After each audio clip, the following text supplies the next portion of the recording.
I just screwed up. Here we go. Ah, they're signing. Not a bad turnout for a wet day. All right, guys. We are 1 minute early. How about that for Bali time? Ready to kick things off? It's Tuesday, November 29th, 2016. Time for The Filter. We do this every Tuesday night, 5 p.m. local time here in Bali. Tonight's great episode is called Bitcoin Timeout. I did not have time to prepare tonight. So this is going to be a little bit of a fly by the seat of my pants. Who knows what will happen? I had like 45 minutes to prepare, but well, we kind of crowdsourced the news around here. Well, hopefully we'll get some audience participation, and you can help me get through this for the 103rd time. All right, so what are we going to talk about tonight? We've had a Bitcoin spam attack. Are you guys aware that the Bitcoin network was under attack this past week? Oh yeah, lots of excitement in Bitcoin land with the 300,000 transactions per day threshold overtaken, mostly spam, and lots of transaction fees were won by Bitcoin miners during that time. We're going to talk about that. We're also going to talk about Bitcoin scalability. We've got Willie Woo in the house. He's going to do number of the week, and then, like we like to do, we're going to go around the world. We're going to visit India. There's still some pandemonium in India to talk about. We're going to visit Venezuela, where they're starting to weigh their cash instead of count it. Australia, where some of the banks are being investigated. The big boys are in trouble again. I'm sure they've got a slush fund where they can just pay the fine and everything will be fine. We'll talk about Australia. And last but not least, a favorite of mine, San Francisco. In the news. Anybody see the San Francisco Bitcoin news? It's not good news. It's not good news. So if you like bad news, stick around. Let's go ahead and share the screen.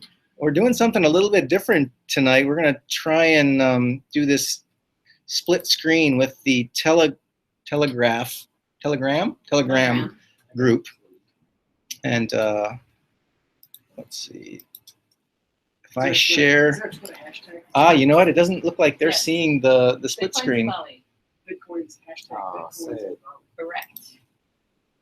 But what I can do is I can also share the Telegram group, like when it's appropriate, like so. You're the boss, Willie. Okay. No, that was Pete. But actually, the people in the room can see the Telegram group. So if you're listening and you're in the Telegram group, we can see you. You can, let's keep it clean, guys. No NS, not safe for work. NSFW. Okay, I'm going to go ahead and share the screen now. Bear with me.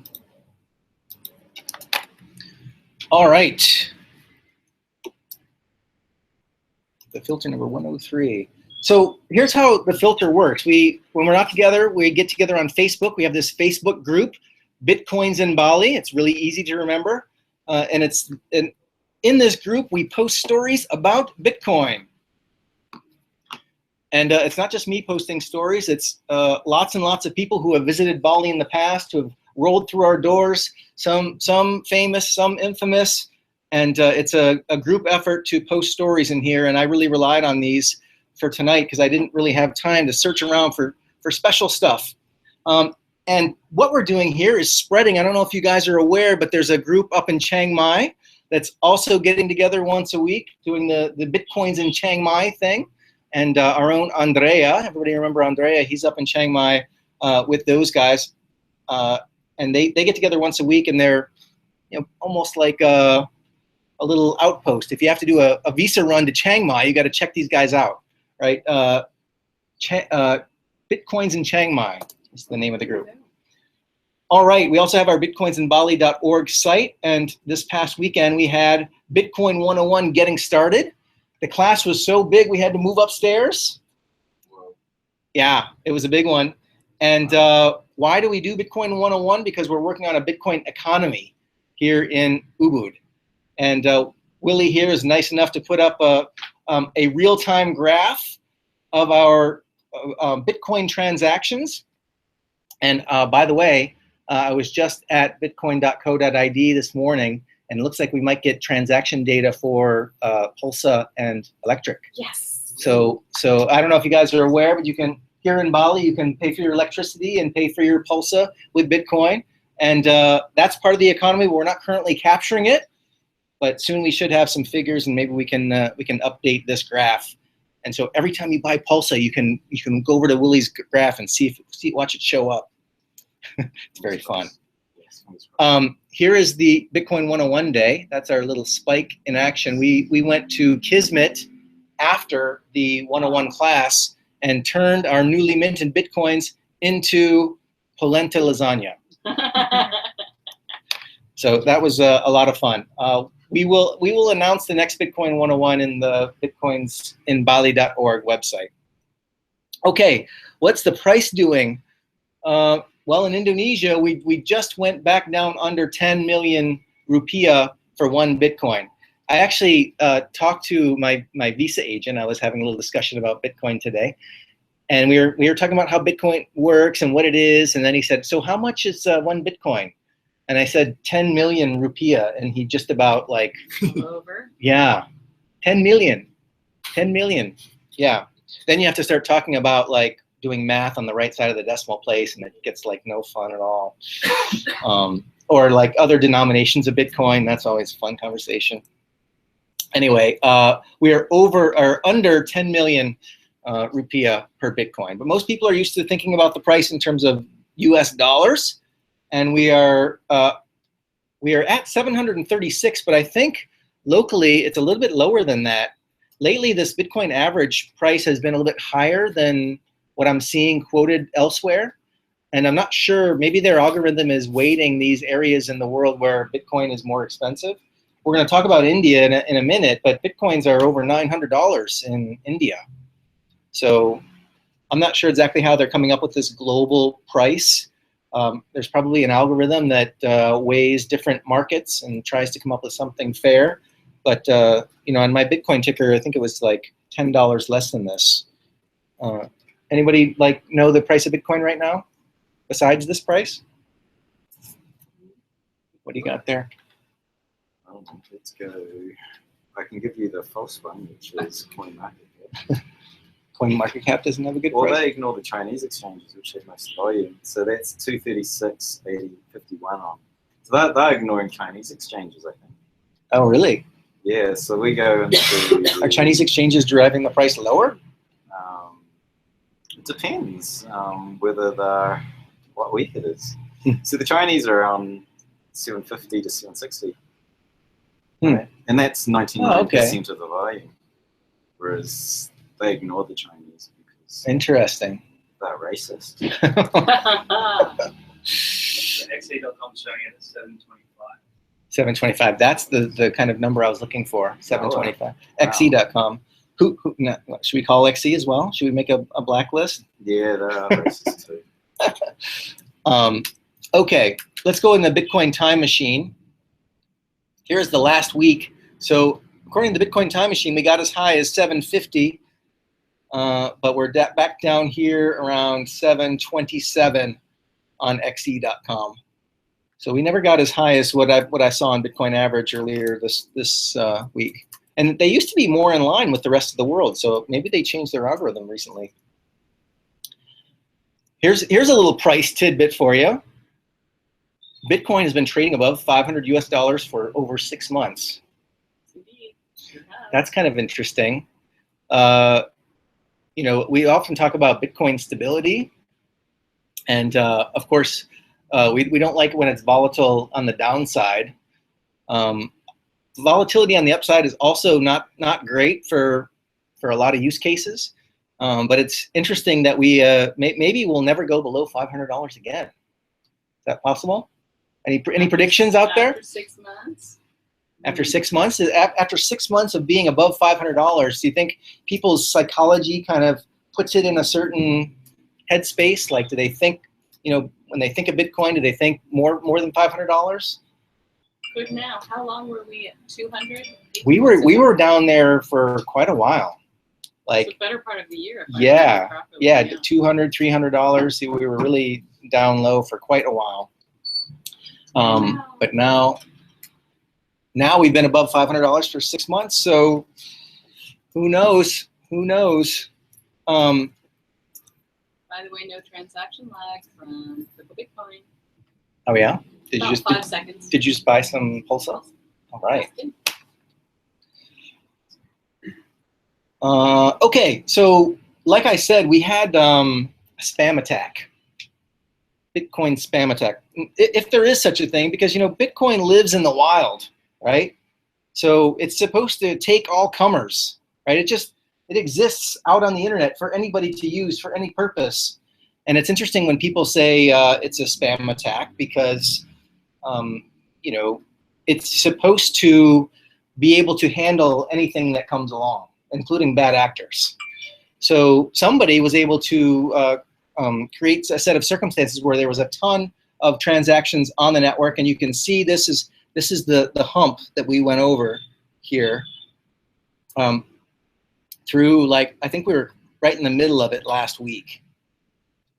So as you can see, we have recovered from the backlog, but at a certain point in time, I think the backlog of transactions was over 70 megabytes. So over 70 megabytes of transactions we're trying to get into the next 1 megabyte block, right? So whoever was trying to make a point about Bitcoin scalability by flooding the network with transactions, first of all, they spent a lot of money. It takes a lot of money to spam the Bitcoin network. Any idea how one does spam the Bitcoin network? Tiny transactions, but you still have to pay the fee, right? You still have to pay the fee, and the fee, if you wanted to really gunk up the network for people who are paying higher fees, then you have to pay higher fees, because if you're spamming with a bunch of very low fee transactions, then they'll just get ignored and we'll catch up later. But if you really want to drive the fees up, you have to spam the network with high fee transactions. Can you spam the meme pool with a whole bunch of zero fee transactions? You can, but they'll be prioritized by the miners. But if the meme pool grows big enough, you'll crash all the nodes. Yeah. I don't know what kind of buffer they keep to store the mempool. But yeah, presumably that's what happened, right? This last week, was it? The meme pool grew big because it couldn't process. Right. But did any one thing go down? No, as far as I know, Bitcoin performed well. I mean, you had to pay a lot for your transactions. In fact, I had one transaction that was over $1 based on the suggested. Like the fee. Really? Wow. The fee was over $1 because there were 10 inputs for one output.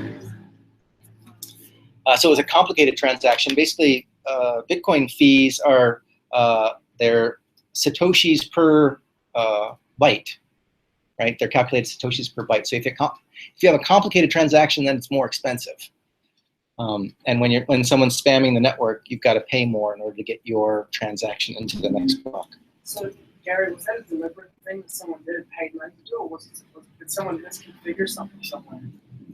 No, presumably it was done on purpose to make a point that Bitcoin is not scalable. And we're going to talk about some of the things that are on the table for scalability solutions, but there's basically a civil war going on. The 5-year-olds in the room are having tantrums and can't decide which way to go. And all of us are, well, it's good and it's bad. Like, it's conservative, right? Things do not change quickly. And it's kind of amazing that it's so decentralized that it's forcing us to come up with a solution that's going to be okay for everybody. And in the meantime, we're suffering, but we're also coming up with more and more solutions, talking more and more about what's best for the whole community. And I think we'll solve it. And if we do solve this problem, I mean, this is a known problem. Will was actually the first person that told me about this potential problem over 2 years ago, where we knew that this was coming. And it's amazing that it has arrived right on time, and that we're trying to solve these problems, and they don't get solved just with the first solution that comes down the pike. right? And if it does get solved, then I think the price will go up because it's been a known problem. We've known about this problem for a long time. They've been trying to solve it for over a year. People have left Bitcoin because of this problem. If it ends up being no problem, then we could see new highs in Bitcoin. Here's an interesting graph. I don't think we can see the whole thing. These are miner fees or miner income, and you can see that this last bit of time we had higher fees, but we're still not paying our miners as much as we were before the halving, the block reward halving. So every 10 minutes, some Bitcoin miner wins the block reward, and at this point in time, the block reward was cut in half. So miners are relying more and more on fees. And obviously, they're in the camp of keeping block sizes small because they get more fees, right? And we're not at a point where if they doubled the block size, we'd have double the transactions and double the fees. So anyway, oh, I think we hit a spike here too. Check out this median confirmation time spike. Look at that. Come on, minus. There it is. Oh, there you go. Yeah, you can see these are quite an anomaly. Some people were waiting a long time to get their transactions cleared during the spam attack. But that was mainly because of those low-cost transactions. Maybe. Yeah. I mean, because there were so many transactions in the queue, the median transaction time went up. All right, so they're trying to solve this problem. Bitcoin Unlimited, we talked about that, I think, back in the show 50 or 60, somewhere in there. We were talking about this long time ago. And this was kind of an ad hoc meeting where they're trying to get together and solve this problem. You got the miners on one side and the developers on another. You've got the core group trying to push segregated witness and Lightning Network to take some of the transactions off the chain. When you hear off-chain transactions, that's what they're talking about. And Bitcoin Unlimited is trying to basically take the cap off of the block size and holds that there's economic incentives for them to keep block sizes as small as possible. So we won't have the kind of bloat that we're worried about. And if they want to go large and they have to go large during a spam attack, they can do that as well. So again, more and more consensus building or more and more encampment, I don't know. But this just happened where I think Roger Ver even went to this conference. It was in Shenzhen, Beijing. For those of you who don't know, most mining power is in China.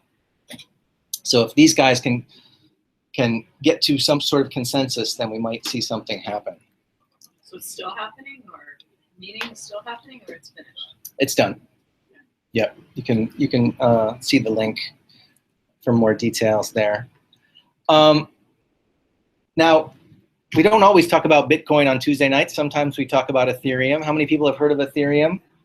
All right, so you guys are in the know. Are you familiar with this thing called sharding? Well, Vitalik, the head maestro over at Ethereum, has just published this sharding fact, so you can get all your info that you want to know about sharding in in one place. Basically, he's yeah. It sounds a little.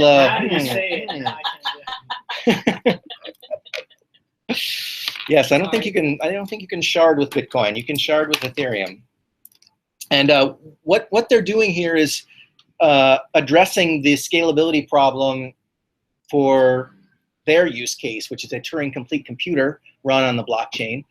They've had all kinds of problems recently and had to hard fork, had attacks of their own to contend with. And I think they've come to the conclusion that they can't maintain an entire blockchain for every node of every Ethereum instance out there. And this is their concept of creating basically segments of the blockchain, or anything that wants to get written to the blockchain can be verified by some subset of nodes and not all of the nodes. So a shard is like a shard of glass, like it's a piece of a whole.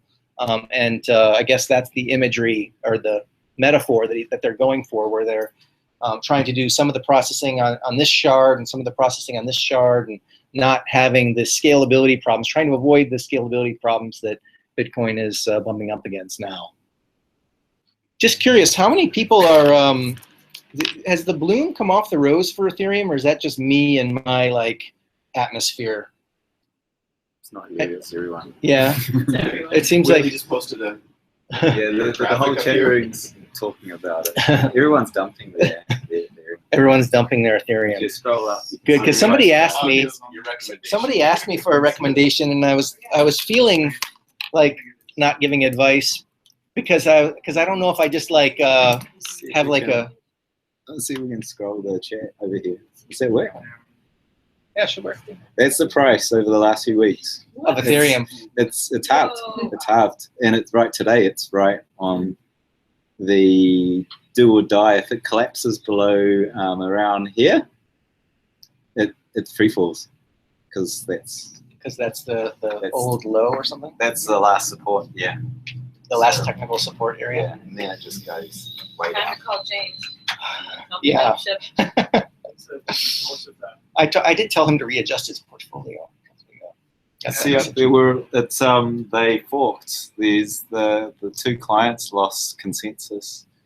There was a bug in the parity. You know how Ethereum's got two languages? There's Go and there's parity. I don't know what language that is. Maybe someone knows, but they didn't agree, and there was a bug in the parity client, and so they don't agree, and so it's forked. The transactions are different on both chains, and they're trying to introduce the bug in parity into Geth, which is the other one, so that they can agree again. Oh. So now there's a group saying maybe we should fork the Geth chain and make that the bug-free chain, just like we had with Ethereum Classic. So, Talk about sharding. Yeah, It's just that's a Holy shard. shard, yeah. It's just fallen below $8 on CoinCap.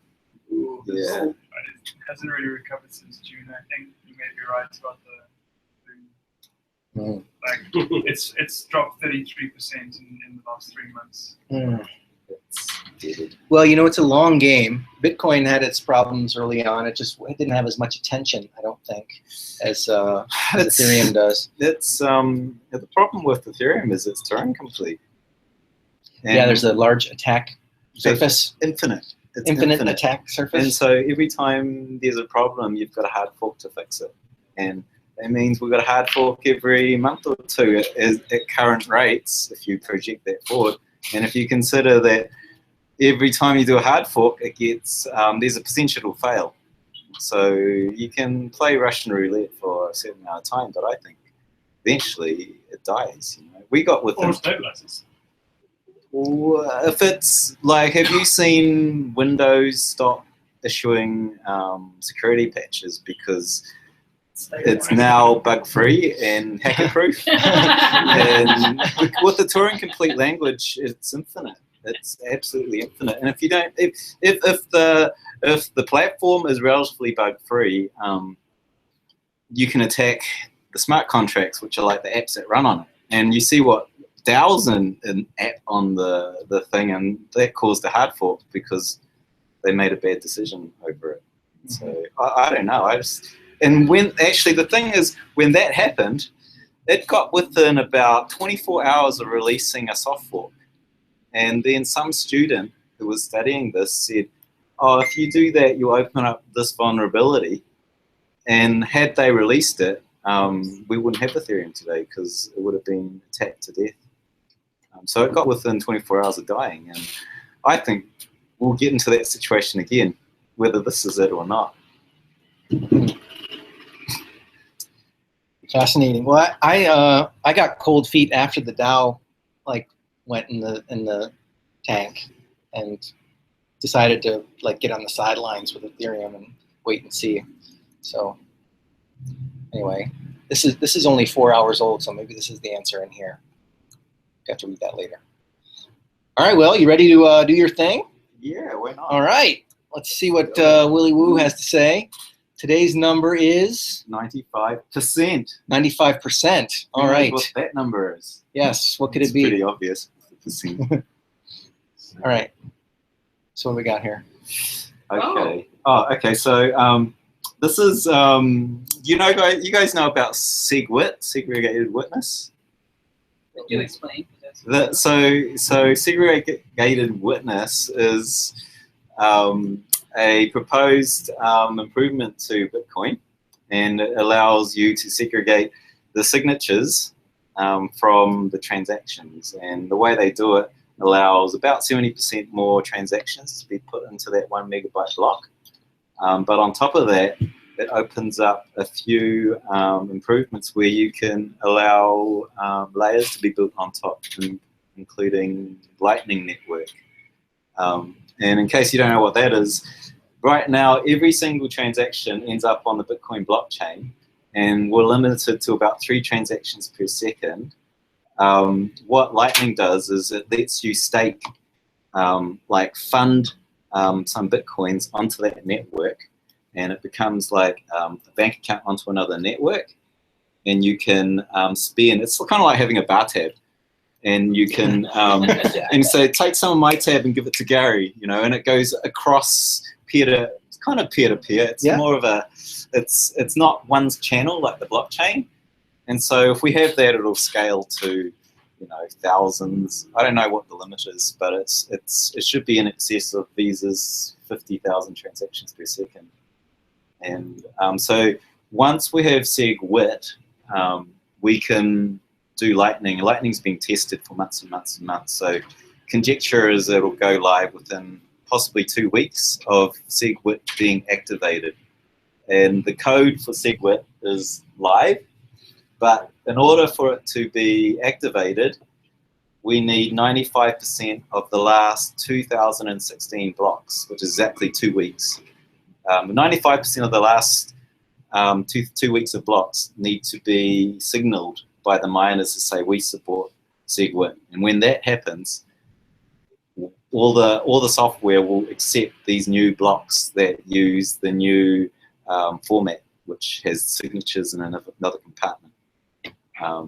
And so it's pretty big, because that's one of the things that's been holding back the price of Bitcoin and the volume. We've been, you know, I don't know, you guys must have seen you put it up earlier, right? Yeah. We're at the limit. And yeah, we're right there. And Lightning does great things. Like you can interoperate between coins. You can have a decentralized exchange. You can, there's a lot of stuff that it solves. So anyway. Are there risks to splitting the signatures and the transactions? I don't know. I think it's a very debatable thing. The people say it's new and we've not seen this before, so that's the risk. But Bitcoin Unlimited, which is the other side, they want to do SegWit as well. But the question is, do we do Unlimited want to increase the block size and then do SegWit? Oh no, they want to do Lightning, but that needs SegWit. And so it's vice versa. It's just we're fighting over which to do first, and but not whether to do it. Not whether to do it. Cool. So what was I getting onto? Oh yeah, and it solves this vulnerability that we've got called transaction malleability. So the core team want to fix that first, and that's why they want to do SegWit. And what that graph there is I took an article that Bitcoin Magazine did, and they interviewed as much as they could and got sentiments from all the mining pools. And I just put it up on a pie graph. And so if you can see that there's 18% that are already saying, yes, we support it.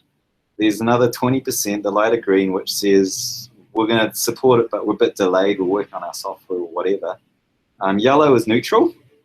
And then the orange is like, yes, we'll support it if you do this. And then red is opposed. And then the gray, we don't know. So you can see we need to approach 95% to get this, and 11% are opposed at the moment. And what we need to watch is whether that segment starts to get smaller. So next, scroll down. Maybe we can scroll down. Scroll down. Scroll down. That is the percentage of blocks that are signaling support at the moment, and I think we're up about 18%. And those are what? I guess it's just over a week, so it's pretty steady at the moment. Do we ever figure out if there's a time, like if it doesn't happen for a certain time, or is it just? I heard someone said, I don't know who it was, but they said we've got 1 year. 1 year. 1 year. To get to 95%. Yeah. And so. Not sure exactly when they started the clock. A few weeks ago. Well, it's there. That was 19th or something. 19th of November. Yeah, mid this month. And then the last thing I did was, which you can scroll up again. Can you click that to make it bigger? I did some probabilities here because you don't need 95% of miners, right? Like, imagine if you had one miner that was 1% of miners supporting it, but you had infinite amount of time. Sooner or later, you'll get lucky and you'll get all of those blocks filled. So I did a calculation of the probability of versus time, and so if you had a year to wait, which is the limit, you only need 92.7% of miners to support you, and you've got a 50% chance. That occurs 50% chance of it activating. So it turns out around 93%. You can expect it to activate after 1 month with 50% chance. So that's the magic figure. We need 93% of the miners to agree, and currently we've got 11% opposed. Got to get that down to 7. And people are leaving the VIA BTC pool, which is the most vocal against it. And they used to have 7 when I checked and did that graph. And shortly after, someone said it was down to 5%. So it might activate quite quickly. And that's next slide. That might be it. I might have a. Oh, you had one more tweet, which was by Whale Panda. And that was, Bitcoin Unlimited addresses scalability in the short term by allowing miners to mine blocks greater than 1 megabyte. In the medium to long term, Bitcoin Unlimited will support Lightning and other off-chain technologies. So they're in favor of Lightning too. Which means by transitive property SegWit. SegWit, yep. And we just had that mining conference that was talking about Unlimited. So those are the two camps. One is big blocks first, Unlimited, and then SegWit and Lightning. And Core is doing the other first. But that's all we're fighting over. What's happening first? And VIA said we want to do Unlimited. It just said Lightning Network is not Bitcoin. So they're against Lightning, full stop. So they're against Bitcoin Core and they're against Unlimited.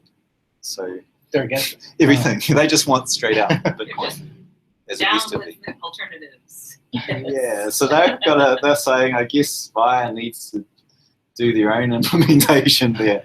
That's a very terse response. Lightning Network is not Bitcoin. Yeah. But it won't work. We will not get Bitcoin working unless we get off-chain. Yeah.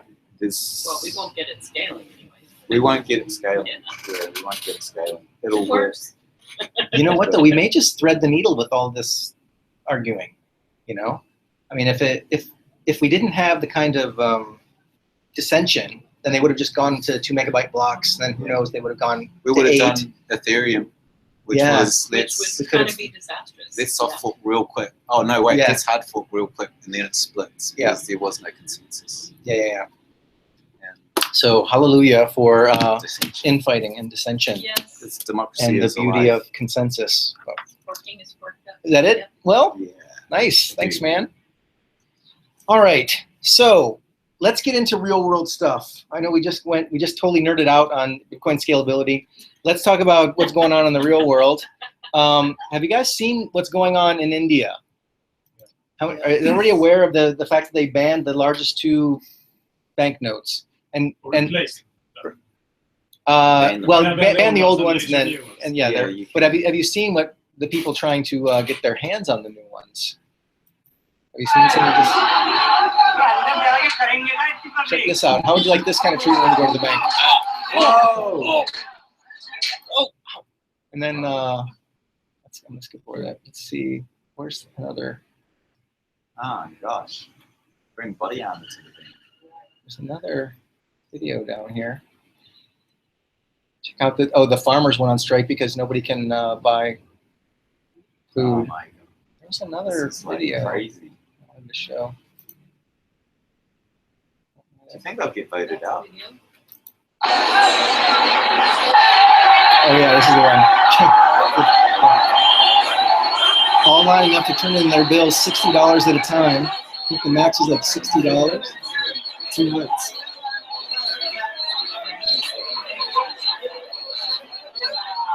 Yeah, it's like a run on the banks. I thought I had a bad day at the bank. Anyway, several people have reported that it's not this bad. Maybe this is like some isolated places. I mean, there's 1 billion people in India, so obviously they're trying to, if it bleeds, it leads kind of thing. And apparently it is more peaceful in other places. I don't know, has anybody talked, has anybody got, like, how bad has it been? Well, my friend had pretty good luck. Yeah. I don't know what part of India she's in. She said she had to try her luck at winning multiple ATM spots for hours. So it did take hours and hours. They were depositing with ATM. Sorry? Just to put it in the envelope. No, for withdrawal. She just wanted to get her hand on some bad notes. Oh, okay. Right. Yep, and Nita said no cash in Delhi. In Delhi, no cash. No cash, just cannot get it. Oh, what was some place was Goa's gone cashless or something? Yeah, thanks for the plant. Right on cue. Well, Goa will be the first state to go cashless from December 31st. All this is happening very quickly, by the way. There was someone posted I don't have it here ready for us, but someone posted another, like a comparison of all the other countries that have demonetized, and they take years to do it. In some cases, they're still accepting, large notes from way back when. And all of this happened very, very quickly. I think they wanted to catch the criminal element off guard, but there's a lot of side effects. And it looks like they're trying to go cashless in just as much of a hurry. Goa is likely to become the first state in India to go cashless from December 31st, as people will be able to buy perishables and fish, meat, vegetables, or anything else at the press of a button with their mobile phone. There's a few interesting things here. While cash transactions are not being banned, the move is to encourage a cashless society. Also, there will be no minimum limit on the cashless transfer of money. Chief Minister Ladibla said no fees will be charged for any of these transactions over the mobile. So people respond to this kind of thing. If it's cheaper and faster and easier and less limited, they will go there. Parakar added, saying that your mobile can become your bank, and one can do anything once he or she has registered his or her mobile number with the bank under the central government unified payment that should say interface. It says interference. This is more accurate. Yeah. Unified payment interference. That is so accurate. That's called a Freudian slip. But I mean, I've said it over and over again. I mean, having a cashless society is quite dangerous.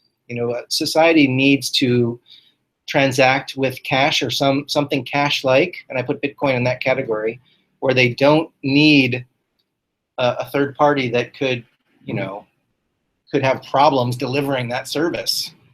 Also, there are all kinds of problems with central bankers wanting to take us into negative interest rate territory, or having a kill switch or an incentive switch on the population to get them to comply to, how would you like it if your self-driving car didn't, turned off, or your, You went to the hospital and they denied you. Yeah. This is scary stuff.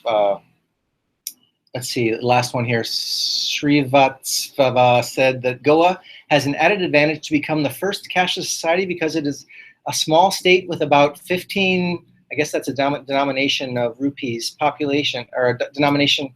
It's 100,000. Okay, so is that 150,000 population and 15 times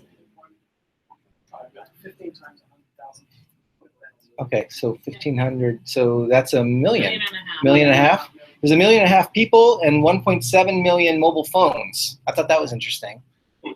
And we have 22 million or 2.2 million bank accounts. So, which means that one person has more than one account. So anyway, I always thought there would be more phones than bank accounts because poor populations tend to be unbanked, but maybe they're counting like a checking account, savings account. Anyway, I guess that having more than one phone is like having more than one account as well.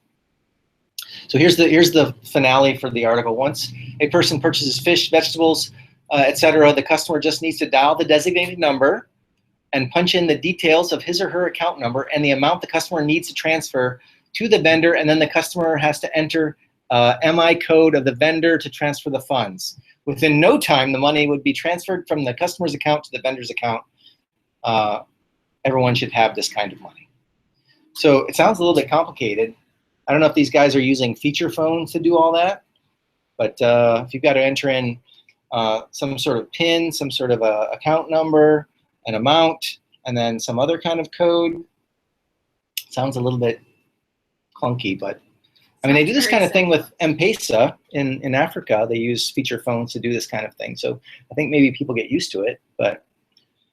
Can it be done with feature phones here in Indonesia? Mm-hmm. Yeah.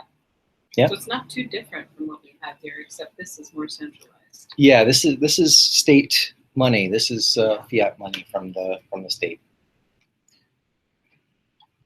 But it's really, I just find it fascinating that it's all seems to be happening so quickly. It makes me wonder what if this works in India, if it will be happening in other places as well. Nice. All right, Venezuela. Venezuela's currency now worth so little shopkeepers weigh it instead of count it. Wow. This is something that we saw in Weimar, Germany, way back when. It's the beginning of the end, I think, for the Bolivar. Is it the Bolivar they have there? Yeah, it's problematic. People are suffering big time. But there was another story in Reason Magazine, The Secret Dangerous World of Venezuelan Bitcoin Mining. This guy's been mining Bitcoin for the last 4 years with virtually no cost electricity. Where's the electricity line? The main factor driving Venezuelans to take up Bitcoin mining is the price controls put in place by societal government. Electricity is virtually free. Oh, China's got something to worry about. So this guy's making $1,200 a day with his Bitcoin in a place where like city constables make $20 a day. That's crazy. So he very wisely did not use his name for this article. The kid's 23 years old, and he's ordering stuff from Amazon Prime and selling it like basically on the black market. And obviously he wouldn't be able to buy those things if he was trying to buy them with Bolivar. Look at that subject. That's probably a good business, is to go around the world carrying miners with your hardware and selling it to these capital-controlled states. Yeah, I wonder how savvy the border guards are with just a computer. Yeah, just a computer. Although the mining rigs are pretty fancy these days. I haven't actually. Yeah. But like, you don't need much if you're in Venezuela. Yeah. It's better than starving. Yeah. Anyway, fascinating world we live in, where a 23-year-old kid using the cutting edge technology and circumventing all of the chaos. I just hope that nothing happens to him when you have this kind of wealth disparity. It's dangerous. If everyone else is starving and this guy's getting a bunch of Amazon packages on his doorstep, could be problematic. You want community mining, eh? Yes, you do. And you want to give the miners to the mafia. Yeah, is that the answer? Yeah, they'll protect you.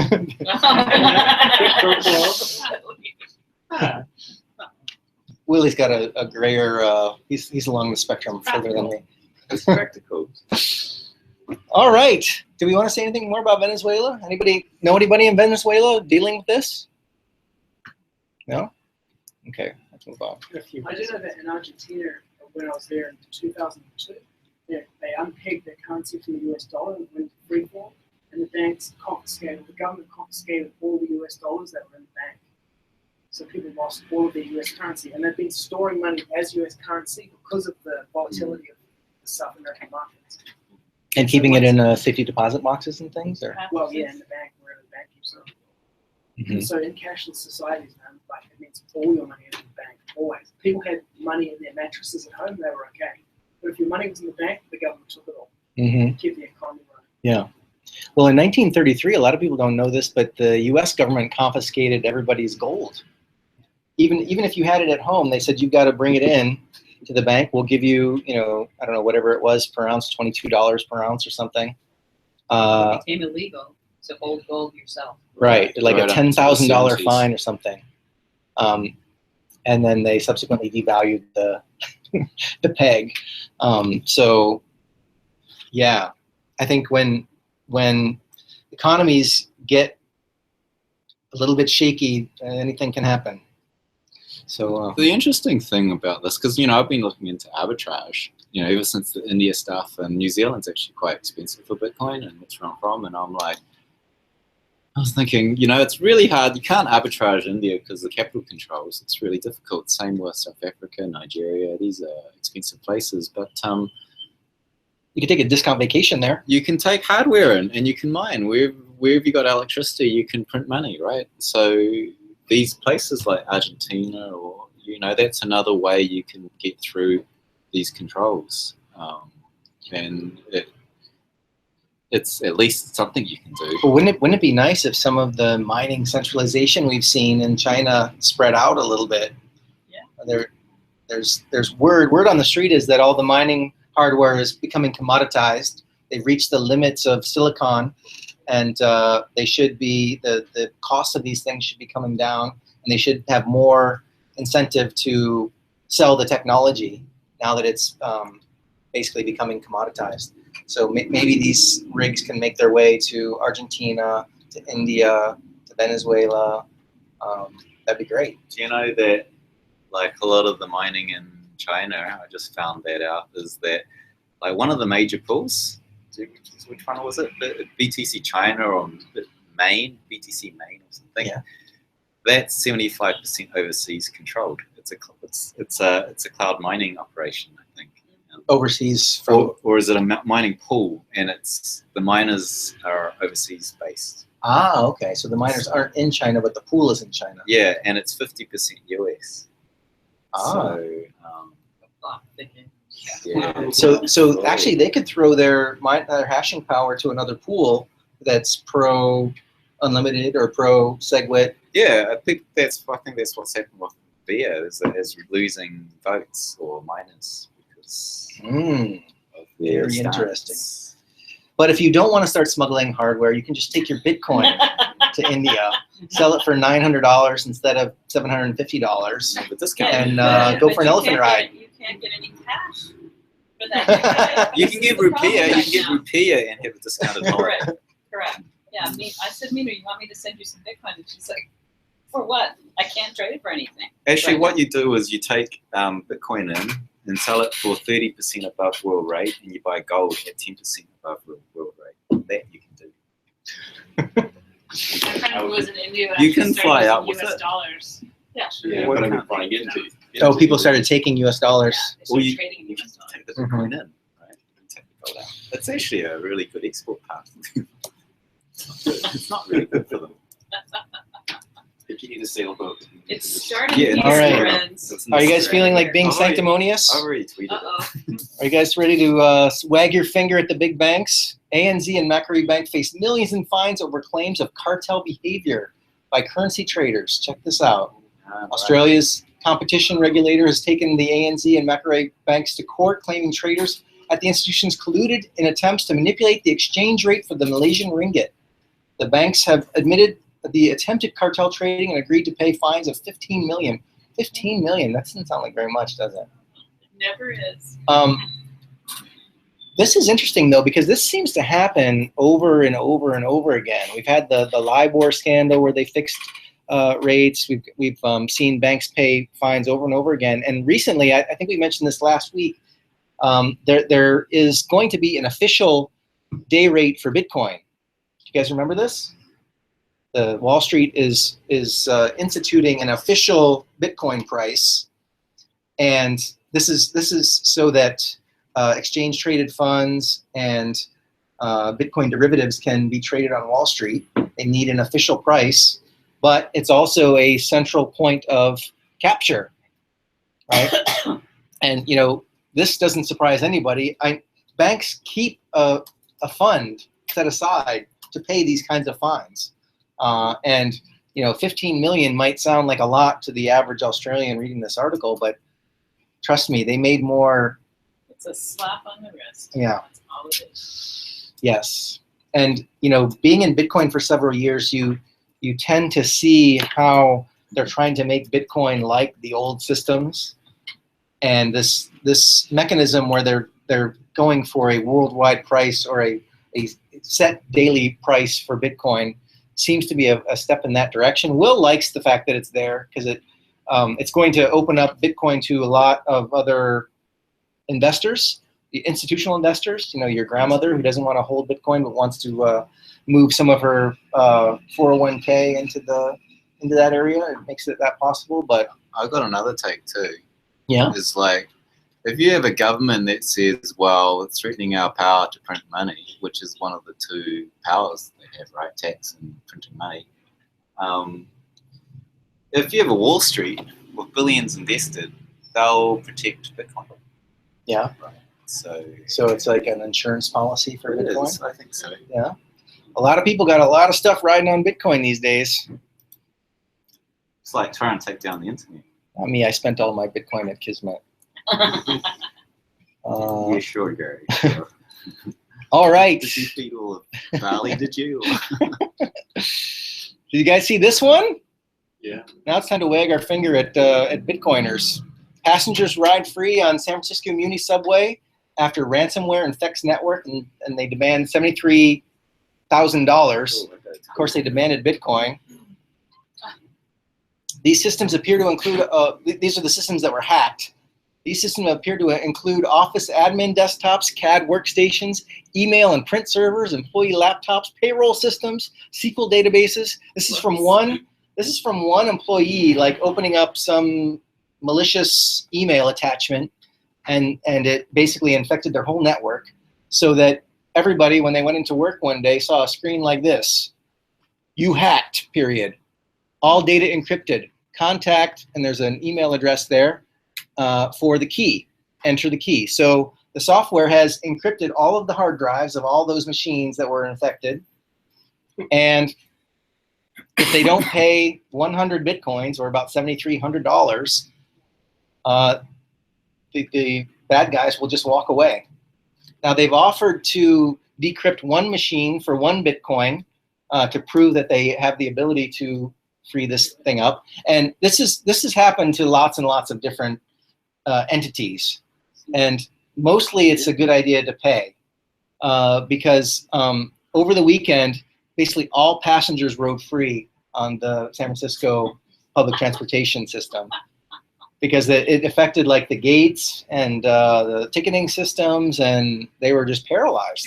I heard they're very helpful about yeah, describing how you can get Bitcoin to pay. Yes, they have good tech support. It's very attentive tech support. Scroll down to the Telegram group. I posted something. Because Tura Denista put up a tweet. Oh, and, right. Is it? You can just click the bottom right 33 number. It's like I was thinking that, you know, this is like a security audit fee, right? Yes, you just got like, yeah. It's like rather than pay $1 million for a security audit, you've got someone asking for $70,000, and you think about it, it's an anti-fragile system, right? It's actually, I think it's a good thing for society that infrastructure goes down, and then you've got to battle harden it. Because right now, if you've seen Snowden, that movie, it's like the NSA can take down Japan with the flick of a switch, Right. blackout, right? Because they haven't had this type of security prodding by ransomware guys. So are you that's- telling me they're white hats after all? Yeah, I These are think the good guys. dissonance and dissension is a really important thing in society. Yeah, I think it serves something. I'll tell you what, all those security firms out there their phone must just be ringing off the hook. Because I know personally people that have been affected by ransomware. It is a real thing. And a lot of times you don't learn about it because people are so embarrassed. They don't want anyone to know about it. A lot of police stations and municipalities and this virus just is out in the wild. So they don't even, one of the, I don't know how they got a quote from the hacker, but apparently they didn't even target this system. It's just like, it just happens, you know, because the virus is out there and attacks vulnerable systems. So anyway, absolutely fascinating world we live in. Oh, here's the Bitcoin address that's in the ransom. Check this out. The beauty of Bitcoin. Now, what's funny about this is somebody has sent 15 pounds worth of stuff to this address. Yeah, when the story was written, they said nobody had sent any money to the address, right? And apparently they were willing to unlock one machine for 1 Bitcoin, but I don't know. Maybe they negotiated because somebody has sent some Bitcoin to this address. Not very much, $15, but It's for fun. yeah, maybe some sympathetic people in San Francisco who want to, you know, the subway to come back on. It's Roger Ver again. But this is the beauty of Bitcoin. It's like no other ransom can you actually see if the ransom was paid. They should open this to all the people that are writing free on the subway. Yes, they should just put a QR code. Yeah, just put a QR code up. Pay to this address. Kickstarter. Subway rides for you. Oh. All right. All right, guys, that's all we got for this evening. We're coming to you live from Hubud. We do this every Tuesday night at 5 p.m. Hubud's nice enough to give us this air-conditioned space to meet in every week. So if you, for those who are online, if you find yourself in Bali, we hope you'll join us in person. And everyone in the room, hope you'll be with us next week. We do it every week at 5 o'clock on Tuesday night. Thanks for being here, guys. Don't forget we've got our Facebook group. If you're not a member of the Facebook group, please get in there, crowdsource some news for us. Let us know what you're thinking about or what you want to talk about when we get together in person. We've also got our YouTube channel. That's what this little thing that we're recording goes up on YouTube directly. So if you're ever not with us, you can also tune in online live or catch the replay. Thanks again for coming tonight, guys, and we'll see you next week.